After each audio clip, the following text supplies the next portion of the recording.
So now that we've got that sorted, we're not going to run into any errors later on in our program. Update count doesn't need to take anything for now, but we need to make user IP global for this function. The first function we're going to be working on is the update count, because this is probably the most simplest. All we need to do is run a function to grab the value, or a query rather, to grab the value from the database. We then need to grab this or add one to this and then insert it into the database, or update the count field. So let's go back to hits count so we can work with this. So count at the moment is equal to 0. So the first thing we're going to focus on doing is grabbing this value. So let's create a query, and it's just text for now. We're going to run the query in a moment so we can see if the query's worked or not. So I'm going to say select count from hits count. That's it. So let's put these in with apostrophes around them so we can see it better. So now we can run the query. So query run equals MySQL query. Remember, we're using this function and we're just putting the text that we've defined our query up here. So this query should work because we know that it's working. So let's run the page. Let's first of all call this function. Okay, let's go back to our page and see if we have any errors.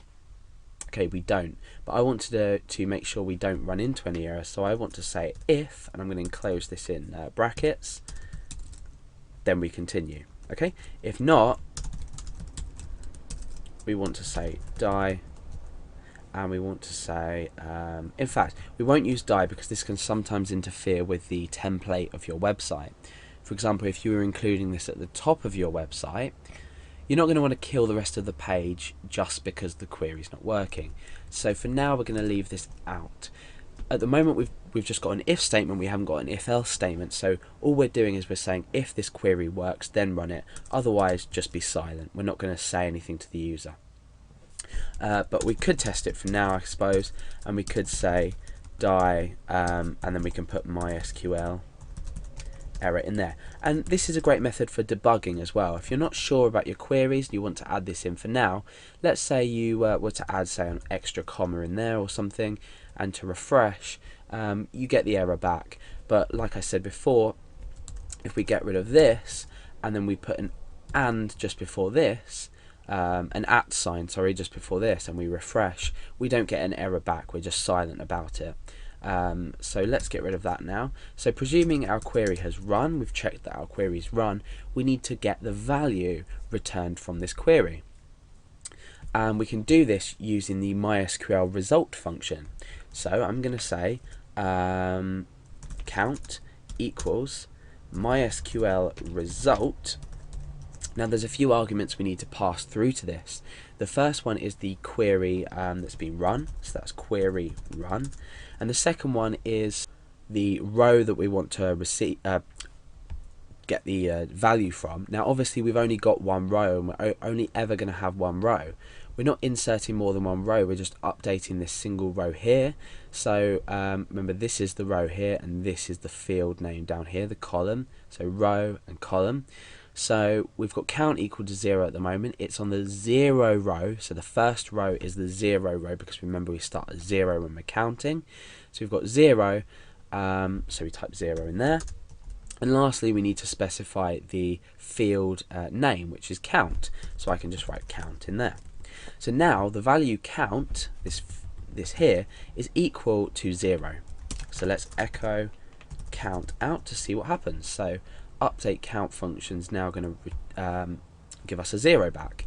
So let's just change this inside of our database to make sure that everything's working. Let's just give this a value of, say, 21. We can go back to our page, refresh, and we get this value back. So we know that everything's working properly. Let's just change this back to 0. Click go. Okay, so back to 0. Now that we've got this count variable, we can create a new variable called count inc, and that is going to be equal to count plus 1. Otherwise, we could say count plus plus, but for now, I just want to create a new variable to keep things simple. So count inc equals count plus 1. So now what we've got is we've got the original value, which is 0. Ooh, let me just click back to here. We've got the original value, which is equal to 0. Then we've got the new value, which is equal to 1 now, because our original value is 0. So now what we need to do inside here is perform another query to update this value. So again, we say query. You can say query to or query update equals. So we're saying update count. Oh no, sorry, we're saying update hits count set count equal to and this is just going to be our count inc value, so count inc. So we can also enclose this in single quotation marks. So update hits count, so update this table. That's not enough information. Now we need to say what we want to set. So we're setting count, which is equal to, let's just go down this here, set this value to count inc, which is now equal to 1 because we've refreshed. So now we can run this query. So query update run equals MySQL query. Remember, we require this function to actually process our query. So just doing this isn't enough. So and that is query update. And now we can use exactly the same structure here, and we can say if, and enclose this in brackets, if query update run equals, so if that runs, then we're going to echo out OK for now, but we don't actually need to do that. So I mean, eventually we're not going to need this if statement. We just need the query update, and we can put an @ sign in front of it. But for our purposes now, we're going to check if this query has been successfully executed. So let's go back to our table and back here, so we know that we're definitely on 0. So our count is on 0 at the moment. Now, with everything I've explained, this should, when we refresh the page, call this function. We're calling the update count function down here, and it should update the value and increment it by 1. So let's refresh, and we've got an OK value back here. Let's go back to PHP My Admin and click browse, and you can now see that count is equal to 1.